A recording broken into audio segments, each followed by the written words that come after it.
तर पुणे कल्याणी नगर अपघात प्रकरणामध्ये ड्रायव्हरला डांबल्या प्रकरणी विशाल अग्रवालची चौकशी पुणे पोलीस करणार आहेत। पुणे न्यायालयाने पुणे पोलिसांना विशाल अग्रवालचा ताबा घेण्याची परवानगी दिली आहे। तर ड्रायव्हरला डांबून ठेवल्याप्रकरणी गुन्ह्यामध्ये विशाल अग्रवाल आणि सुरेंद्र अग्रवाल यांच्यावर गुन्हा दाखल आहे। आज येरवडा जेलमधून पुणे पोलीस विशाल अग्रवालला चौकशीसाठी ताब्यात घेणार। तर आपण या क्षणाची महत्त्वाची बातमी पाहतोय ती म्हणजे पुणे कल्याणी नगर अपघात प्रकरणामध्ये ड्रायव्हरला डांबल्या प्रकरणी विशाल अग्रवालची चौकशी पुणे पोलीस करणार आहेत। पुणे न्यायालयाने पुणे पोलिसांना विशाल अग्रवालचा ताबा घेण्याची परवानगी दिली आहे। तर याविषयी अधिक माहिती देण्यासाठी आपले प्रतिनिधी अरुण मेहत्रे फोन लाईन वरून आपल्या सोबत जोडले गेलेले आहेत। अरुण, अतिशय महत्त्वाची अपडेट समोर येते, काय अधिक माहिती?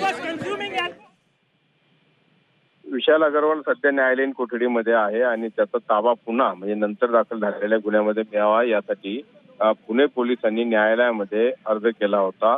त्या आधारावरती प्रोटेक्शन वॉरंट इश्यू करण्यात आलेला आहे आणि त्यामुळे विशाल अग्रवालचा ताबा पुणे पोलिसांना हा मिळेल। त्यानंतर विशाल अग्रवालला पुन्हा एकदा अटक केली जाईल आणि त्यानंतर पुन्हा त्याला कोर्टामध्ये हजर केलं जाईल।